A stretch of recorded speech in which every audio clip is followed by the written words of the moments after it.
আসসালামু আলাইকুম, আমন্ত্রণ জানাচ্ছি ট্রেন ক্রিকেটে। আইপিএলের এবারের আসরে একমাত্র বাংলাদেশি ক্রিকেটার মোস্তাফিজুর রহমান খেলছেন মহেন্দ্র সিং ধোনির দল চেন্নাই সুপার কিংসের হয়ে।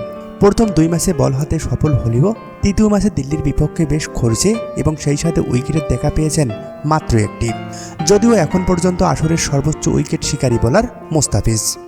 তবে এমন বাজে ফর্ম নিয়ে পরের ম্যাচে চেন্নাইয়ের মূল একাদশে থাকবেন তো মোস্তাফিজ? এমন প্রশ্ন মোস্তাফিজ ভক্তদের।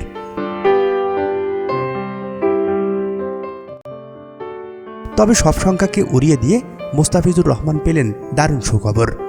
বাজে বল নয়, দল যেমনটা চেয়েছে ফিজ তেমনটাই করেছেন।